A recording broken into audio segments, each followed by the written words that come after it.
of a book called Burying the Lead, The Media and the Assassination of President Kennedy, published by Trine Day Books in 2019. He served as an associate professor of sociology at Coker College in Hartsville, South Carolina, so he knows what he's talking about. And is currently a coordinator of the political science program. Hyman holds a Bachelor's of Arts degree in the political science from University of California, Los Angeles, and a Master's of Arts degree from the University of California, Riverside. He is an ABO from University of South Carolina in Government and International Relations. A distinguished educator, Hyman received the South Carolina Governor's Award for Excellence in Teaching in 1992. Ladies and gentlemen, Mal Hyman's presentation today is the media and the JFK assassination, and based on what I just told you, obviously he knows what he's talking about. Ladies and gentlemen, give a warm welcome to Mal Hyman.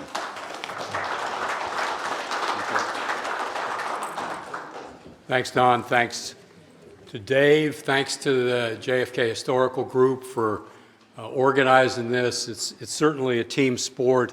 Thanks to Robert Groden, all those who have been on this journey for a long time.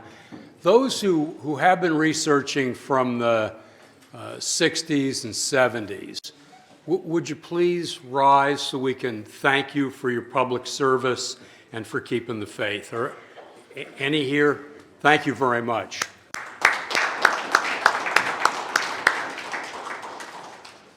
I taught in the public schools and 5 years in a medium security men's prison in California. I think I learned a lot about psychopaths from dealing with that group, and I honestly think that allowed me to look more clearly at politics. I've had the good fortune of teaching at a small college where they let me teach a class on political assassinations. And the first class that I had, there was a woman who said, "Oh, I know Congressman Richardson Pryor, would you like to meet him?" And she set up the meeting, and he was teaching part-time at University of North Carolina, Greensboro. And I walk in, he says, political science, is there any science in political science? And I thought, okay, this is the tone here. Yes, sometimes there is, oftentimes, as this case indicates, there isn't. Because this is marginalized in political science and sociology. It's tough to get a PhD, I can attest to that, trying to work on these issues. So we had a long talk, and at the end of it, he said, I needed more time, I needed more money. The CIA, the FBI, military law, to our investigative committee, the military destroyed their files and keep up the good work. And it's at that point that I decided to write on the media. My brother's a broadcast journalist. My dad was a small-town newspaper publisher. So we'd always talked about these things. And I was able to put together a conference on political assassinations before the movie JFK came out, and invited Jane Rusconi, who was the researcher for Oliver Stone, and was able to get some of this into the mass media locally. And I met a fellow, and I want to share a story briefly, Locke Johnson, for Senator Church's committee. We've actually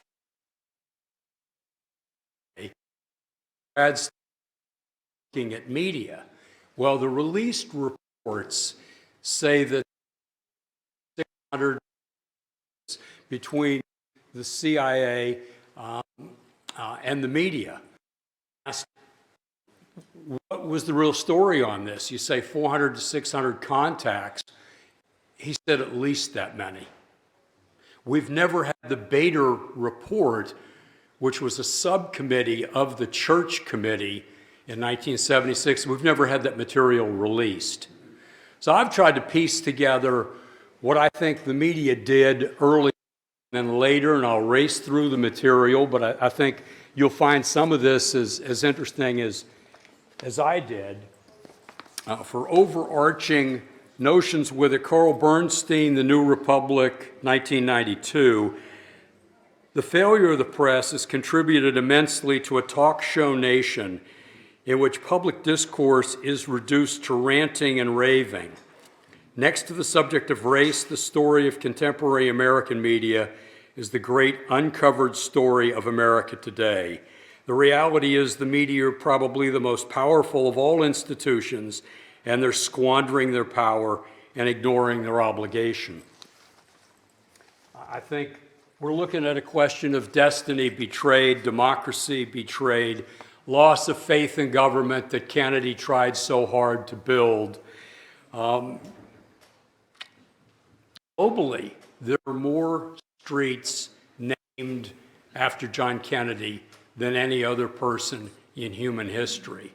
And it was a destiny betrayed for the United States, around the world. They knew it was changing American foreign policy. It's very clear as we look through the information. Jim DiEugenio's done a marvelous job in coalescing a lot of that information, and I'm grateful for his support.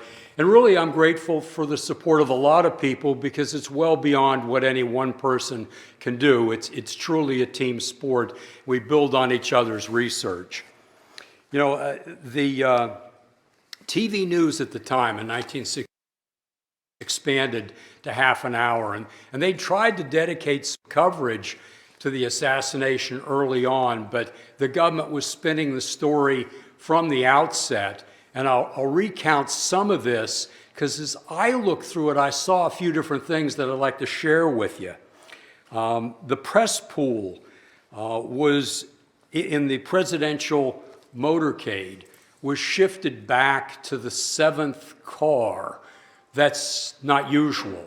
They were unable to take pictures from the location, and most don't think that was done accidentally. Somehow a bevy of reporters appeared at the Texas Theater when Oswald was arrested for not paying for his movie ticket. Somebody must have tipped them off. They were there to get pictures of Oswald. An hour and 15 minutes after the president was assassinated, an impromptu press conference at Parkland Hospital with Malcolm Kilduff, acting press secretary. I know a lot of you are aware of that. Malcolm Kilduff said the president was killed of a gunshot wound to the head, and he points to his temple. At that press conference, also the Parkland surgeons who cared for the president described the neck wound as a one of entrance and the wound to the back of the president as one of exit. Okay, that's out there, the early press conference. What I reviewed and looked at was later that evening, Dr. Malcolm Perry, one of the surgeons, was repeatedly pressured by the Secret Service agent Elmer Moore to state that the neck wound could well have been one of entrance or exit. And he relented on that to the Warren Commission. When the Warren Commission asked for a transcript of the press conference, the Secret Service said it couldn't locate it. And we now know from the work of the Assassination Records and Review Board that was false. Secret Service had a record of the transcript and the film, and the Secret Service had also confiscated film from local TV stations. Recall that the Secret Service destroyed thousands of their files after the Assassination Record and Review Board asked them for the files. This sets some of the context for the Secret Service today that somehow can't find or has destroyed their text messages before and on January 6th. I think it's fair to say with these agencies, many of them swing between being politicized and being professional. And sometimes they're underfunded and sometimes they're not. And they're not all one way or the other. There are certainly evolutions to these agencies, but some that are very powerful can become politicized. And we've seen a replay of that today.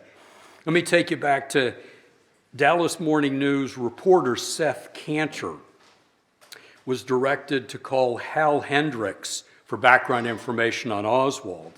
Now, Hendricks is a Pulitzer Prize-winning reporter for the Miami News, and he gave him background on Oswald and Oswald's links to the Fair Play for Cuba Committee. He found that the FBI and the Warren Commission classified his calls that day and they classified them for 12 years, and then they were released. Hendricks was a key CIA asset, and former Washington Post reporter Jefferson Morley has uncovered through his lawsuit that Hendricks was part of CIA Operation Amspell to link Oswald to Cuba and to the Fair Play for Cuba Committee. Dallas Times Herald reporter Connie Kritzberg reported on what the doctors at Parkland Hospital said at the press conference. But after her editor was visited by the FBI, the editor added a sentence saying it was possible for the neck wound to be one of exit. The day after the assassination, the Dallas Morning News reporter Mary Woodruff, who was in Dealey Plaza at the time, reported that some of the shots came from the grassy knoll. This was omitted from subsequent editions of the paper. That day also, the Dallas Morning News quoted Mayor Earl Cabell, who claimed that the assassination was, quote, the irrational act of a single man. Cabell's brother, General Charles Cabell, working with the CIA in Dulles, had been fired by Kennedy after the Bay of Pigs. In 1997, the Assassination Record and Review Board released a file that showed that the mayor had been a CIA asset. Similar perspective of Oswald was given by CIA asset Priscilla McMillan for the Boston Globe that day. Oswald was the, quote, stuff of fanatics. Now, there was a tension after the assassination, kind of akin to the fog of war. Misperceptions merged with truth and spin. Some stories indicating shots from the grassy knoll, as well as reports of more than 3 shots, first appeared in a number of media outlets. But after Ruby killed Oswald, J. Edgar Hoover and the Assistant Attorney General Nicholas Katzenbach issued a statement to stop speculation and to get out to the public, quote, the public must be convinced that Oswald was the lone assassin and that he did not have Confederates. And the mainstream media basically fell into line at that point. Notably, the day after that, reporter Peter Noyes of the New York Times had a conversation with NBC cameramen about Oswald's links to David Ferrie and Carlos Marcello. Immediately afterward, an FBI agent told them they should never discuss this for the good of the nation.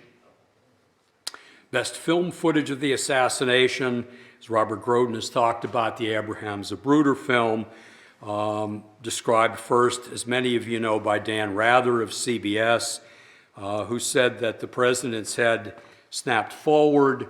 Then he said in a book in 1976, this was a regrettable mistake. The film, purchased by Time Life, the most popular news outlet in the country at the time, elected to show only 31 frames of the film, omitted the frames that would indicate shots from the front, actually printed 3 different versions of the magazine, and in the last version, reporter Paul Mandel creatively claimed that Kennedy turned to the right, exposing himself to the sniper's nest. None of that was seen on the film. Time was a significant CIA asset at the time. Senior editor C.D. Jackson had worked at the highest levels in psychological warfare programs with the CIA since the early 1950s. He'd worked closely with Allen Dulles as well as John McCloy, both of whom served on the Warren Commission. Life's assistant to Special Projects Director James Wagenward noted that the blockbuster story linking LBJ and his corrupt aide Bobby Baker was supposed to run in the following week. And this was supposed to come up before the Senate Judiciary Committee later in November. That story was immediately spiked. It never ran. And Wagenward also recalls that he was handed a manila envelope by someone with FBI credentials, which had a video of footage of Oswald handing out pro-Castro flyers in New Orleans.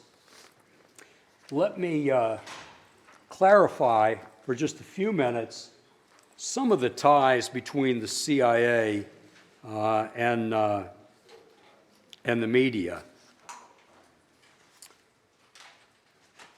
Globally, at its peak in 1967, CIA communications empire embraced more than 800 news and public information organizations. It was known inside the CIA as Wisner's Wurlitzer, and Wisner was a member of the Council on Foreign Relations, set up Harvard in 1921. Just to recap, that was leading corporations, banks, politicians, academics, to discuss U.S. foreign policy and domestic policy. And a number of the people in the media were part of the Council on Foreign Relations. Carl Bernstein, probably the best revelation at the time of the CIA media ties, in a Rolling Stone article in 1977, says some of these journalists' relationships with the agency were close. There was cooperation, accommodation, overlap. Journalists provided a full range of clandestine services, from simple intelligence gathering to serving as go-betweens with spies in communist countries. Reporters shared their notebooks with the CIA. Editors shared their staffs. Some of the journalists were Pulitzer Prize winners. CIA, CBS rather, the New York Times, NBC, Time Life were close assets. That's a terrific article, Rolling Stone, 1977, the CIA and the media. You know, it's interesting to note that Bob Woodward actually was military intelligence when you go back and look up his background at the highest level, and that's been written about. Let me go a touch further. The former chief of counterintelligence, James Angleton, ran a completely independent group of journalists out of the New York Times. The CIA even ran formal training to teach agents to be journalists. Sometimes a journalist would go somewhere and then afterward just have a dinner with the CIA, and they would be debriefed. So this type of relationship has existed for a long time.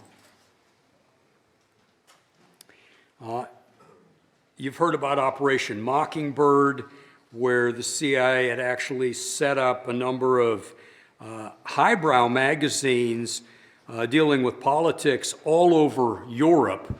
And these are run in the 1950s as part of Radio Free Europe, Radio Liberty. And this evolved from some of the strategies used by Eisenhower in World War II, figuring that wars are won through public relations and propaganda. You have to convince the troops, thus the movie series Why We Fight, and the media that are always housed with the military officers. And some of those ties from World War II were carried through during the Cold War, which was seen by the military and pronounced as the Cold War, emphasis on war. Casey Quinlan's work, I think, was terrific. It moved so fast. I'm looking forward to seeing the tape of that so that I can slow it down and see all of the new information that he's come up with, because that was the attitude of the military at the time. We sometimes look at the separation of the CIA, of their cooperation with the mafia on assassination plots, but most operations were CIA and Pentagon. And the CIA had close ties with corporate and banking America, way back to, let's say, the 1953 overthrow of Mossadegh was the oil companies working with the CIA. So those type of ties had been there for a long time. What I want to suggest is there was a network, and they might have been called in to spin the story. Here's an angle that hasn't been much talked about, and I think it warrants at least mention. I don't know how many are familiar with the Standby Voluntary Censorship Code. Okay, well, I was surprised to read this too. It's a New York Times article, 1970. Government set this up with all different bureaucratic trappings necessary to enforce a code. The plan would become effective either in wartime or at some undefined national security emergency. Plans are ready to be applied in all kinds of less than war situations. Only 5 of the 26 board members are working newsmen. The rest are public relations people, business people, government employees, college professors. In the event of a crisis, these members will implement a standby censorship office and try to influence the mass media. It's possible that Johnson, as president, set that in motion. We don't have any more information on it.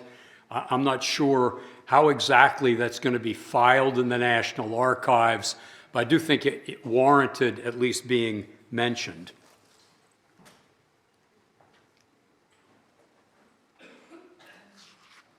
I could go through different close ties with the Pentagon. NBC, owned by RCA, a large contractor with the Pentagon, led by General David Sarnoff, who worked in the Signal Corps, Radio Free Europe, worked with Allen Dulles.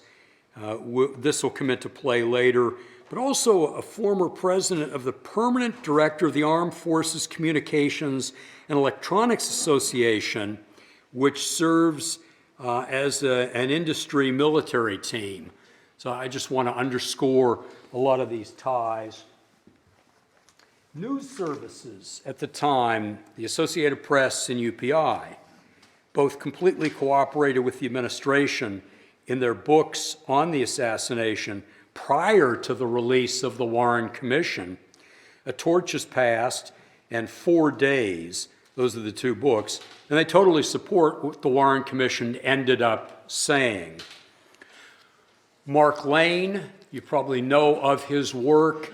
Initially, he tried to get some mainstream media to critique what was coming out of the FBI reports and the contradictions in the reporting.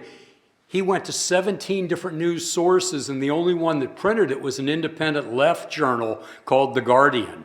And they printed it. It was the first in-depth series of critiques that we actually got on the lone nut approach to things. Years later, 1999, ABC anchor David Brinkley claimed that the media deserved credit for calming the nation after the assassination, which I think is perhaps revealing of how he was briefed and his attitude at the time. The media was not allowed to view the questioning of the Warren Commission. You imagine that today? I mean, that would be all over the internet. People would be talking about it. So during this period, a few bold reporters were doing good work on what was happening with the contradictions in the reporting. But it's quite interesting to note that when Warren Report was released, it was greeted by the mainstream media with total support. CBS ran a 2-hour illustration, they say, of the Warren Report the day that it was released. NBC ran a 1-hour piece the day that it was released. You wonder where they got the information. This is an 888-page report, and the 26 volumes of hearings and evidence that it was based upon wasn't released until 2 months later, and that was 17,000 pages, which doesn't really match the 888 pages of the Warren Report. It gives you an idea of how the public was spun early on with this. You could see it in the mainstream media, where the New York Times, the Washington Post talked about the Warren Report was in archaeological detail. And if you questioned these wise men, you were a fool or you weren't patriotic. I mean, they used some pretty strident language at the time. Citizen Patriots dug into the readings. One of the early ones, journalist Fred Cook, wanted to look at the firing sequence, but The Nation, Playboy, and Ramparts all rejected his work, possibly because of lingering fears of McCarthyism, fearing being sued. So they laid off it, and finally his work did get further acclaim. One of the reporters that was working on this steadily was Dorothy Kilgallen. Does anyone know the story of Dorothy Kilgallen? We got some people. Well, she dug into Jack Ruby's role, was working with Mark Lane, was very effective, and at the height of her career, and she was really the Oprah of her day. She's on a show in the evening, and it went over very well, and she's drinking with friends, and somehow that night in her early 50s, the claim was that she committed suicide. As she was on the verge, as she had told friends, of breaking the biggest story of her life. And the medical examiners that looked into this said it didn't look like suicide. Give me 1 minute to look at my notes.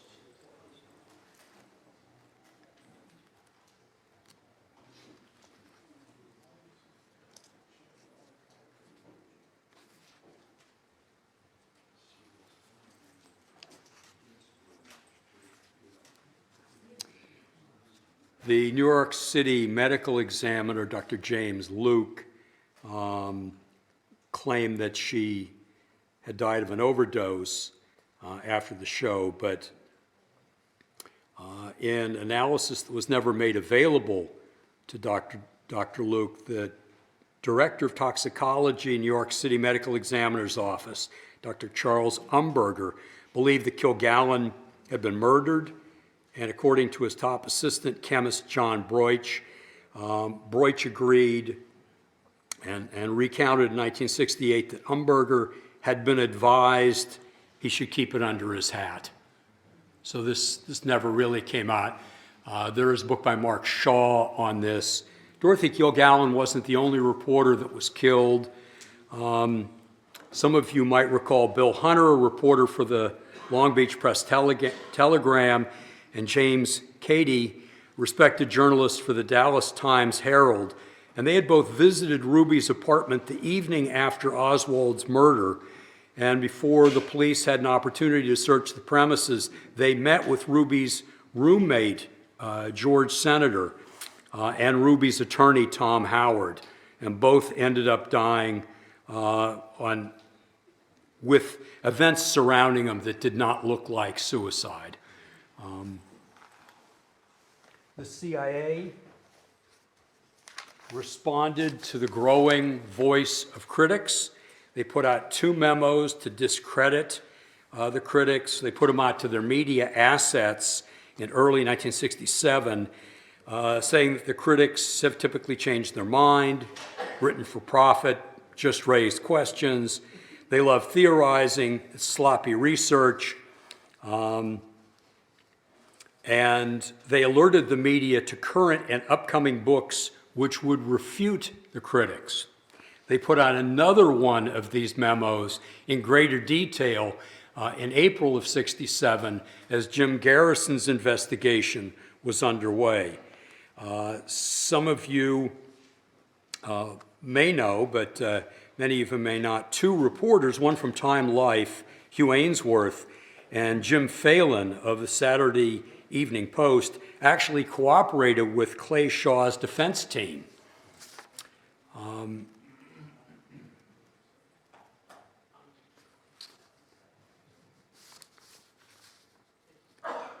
The noted reporter at the time, Jack Anderson, actually interviewed Jim Garrison for 6 hours and then handed the material to the FBI. Garrison didn't realize this. NBC and CBS ran lengthy pieces criticizing the critics. CBS actually had initially intended in '67 to do an investigative job. Mid-level management, a lot of reporters were very enthused about it. Senior management made sure that out of the 4 hours of testimony, that only about 30 minutes was of critics of the official story. So CBS did a real whitewash on things, as did NBC. Garrison ultimately probably needed a PR person because he would sometimes change his story based on the information that he had. And the reporting of what had happened during his investigation was critical after the loss, and I think put the researchers back on our heels for a few years. I think the work from Robert Groden, those who did photo research to finally bring this to ABC so that the public was able to see the Zapruder film, did an immense public service. This created a firestorm for the House Select Committee on Assassinations to be formed. Now, it's noteworthy, thanks, that the House Select Committee didn't have the time or money that they needed.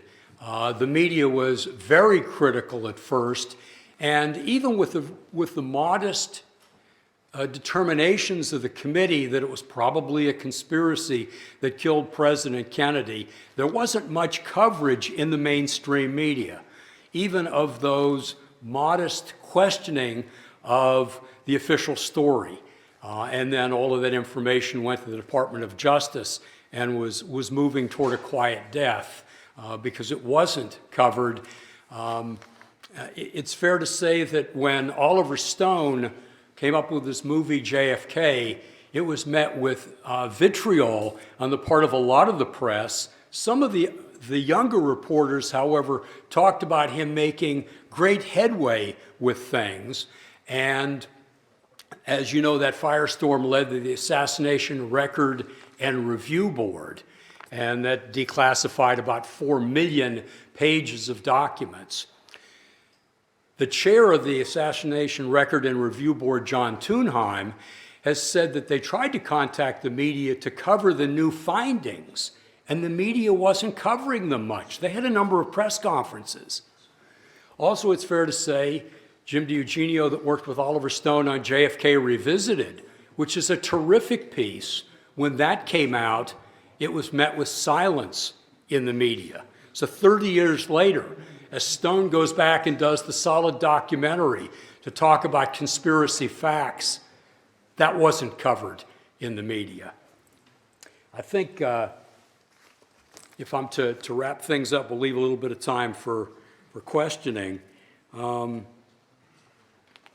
John Kennedy's admonition for Eastern Europe in 1962 is applicable today. He said, "We seek a free flow of information. For a nation that's afraid to let its people judge truth and falsehood in an open market is a nation that's afraid of its people." Carved into Robert Kennedy's gravestone at Arlington National Cemetery is an admonition from his favorite playwright, Aeschylus. "He who learns must suffer, and even in our sleep, pain that cannot forget falls drop by drop upon the heart. And in our own despair, against our will, comes wisdom to us by the awful grace of God." I think America is a redemption story. Groups like us are the redeemers. And I'm reminded of a statue in my neck of the woods in South Carolina of Francis Marion. 10-foot statue. He's on his horse, the Swamp Fox. And the British Empire was crushing Washington's army. At this point, the empire had struck back. We won no battles. We stayed alive by retreating. And as the battle came to South Carolina, Marion was given the chance to bring together a group of irregulars to bog down the British so finally we could get organized. And he gets whoever he can. And in the statue it says, they were Christians, they were Jews. They were French Huguenots. They were freed slaves. They were runaway slaves. They were Native Americans. They risked their lives, their fortune, and their sacred honor for freedom to form this country. And I think we're going to have to do that to reform this country. Thank you. Thanks, Mal. Mal, I have one question, but you brought up the Swamp Fox again. That's one of my favorite topics in my U.S. history class. He was quite a patriot, and the whole things were so critical at that point in American history, right? Sometimes people are at critical points and where we could go whatever direction, and how we go. And maybe that's where we are again. But you brought up the CIA's attempt to cover up early on. I came across a document early on in spring of '64 where a book by, one of the first books by, I think it's Thomas Buchanan. Some of you people have been around a long time, probably heard of that book. It was one of the first to come out, one of the first critical books. And we found a classified document sent from Richard Helms to then private citizen Allen Dulles to say, hey, here it is, take care of it. So that at the very top, by 1964, you're seeing this kind of cover-up. So you could comment about that? Well, first, Francis Marion had far fewer people that are here. And yes, Dave Talbot does a real good job looking at this, because when Dulles was fired, he was still having groups of his top-level CIA officers that he'd worked with for years meet at his home in Georgetown. There was close cooperation afterward, and what an irony that LBJ picks Allen Dulles and a close ally of his for years, John McCloy, to serve on the Warren Commission. Dulles is the most active member at the time. And they knew with all operations from the outset, you have plausible deniability and you have to win the war of public opinion. And that's why they went after the early critics so quickly and were able to pick up the stories that were critical of, I think, a predetermined scenario immediately, pushing doctors at Parkland Hospital, pushing editors at newspapers from the outset, and using their media assets. Look, these people would party together. They were of the same social circle. We're mistaken, I think, in part, to think press separate as a fourth estate from the establishment. They saw themselves as part of the establishment. A number of people have written about this. And a lot of them, like Katharine Graham of the Washington Post, thought that the media went too far after Watergate, and they should be more moderated. Ben Bradley, the editor at the time, I mean, you can see a number of reports, they felt they went too far. And I think that cooperation was there. Dulles was very aware of it. And look, it's just now we're starting to have a better sense of the role of an Otto Skorzeny in what might have happened, and talk about levels of plausible deniability. Thanks. Appreciate it. Okay, we've got 2 minutes for 2 questions, okay? And then we're going to have to get to lunch. Go ahead. Here we go. Please make it brief. Briefly, Carl Galvin, quoting from the book The Unspoken Kennedy Truth by Laurent Guillenot. The Times of Israel reported in 2013, Hollywood producer Arnon Milchan reveals past as secret agent for Israel. For many decades, he was involved in the trafficking of nuclear technology. He was the producer of the film JFK. Do you think he exerted any influence that caused Stone to paint with a broad brush that, quote, CIA did it, as opposed to a faction within CIA, perhaps closely linked to James Angleton, the liaison to Mossad? It's a good question. I don't know. I think it's fair to say the CIA cooperated with a range of different forces on a regular basis. They saw it as necessary for national security. I mean, they did cooperate with corporations, with the banking community, with foreign intelligence agencies, with the mafia. They had a range of assets. They worked with the military assistance and advisory groups. Permindex had their connections. and there were some connections there. Clearly, Kennedy was threatening Israel's foreign policy because he didn't want a spread of nuclear weapons, and Kennedy was leading toward a support of Nasser. So I think there might be something there, but it's pretty fragmentary at this point. Yeah. I'll be very brief, Mal, here. Mal, could you tell us about the close personal relationships of Lyndon Johnson, Allen Dulles, J. Edgar Hoover, Deke DeLoach of the FBI, and the CIA's Cord Meyer to the ownership of the media? Of course, that would probably take you 2 hours, but give us a minute. Well, it's a great question, and I worked on my book for 30 years. It's easier to teach a class on political assassinations than give a lecture, and it's easier to give a lecture than give a good 2-minute answer. But if you look at these connections, they were social, they were extensive, they had married into each other's families, they were part of the Council on Foreign Relations. We separate FBI from CIA at our peril. The same thing separating the CIA from the Pentagon. There was close cooperation. So I appreciate the question, and I regret the brief answer. But I'll be around, and I look forward to talking more about it. Thank you.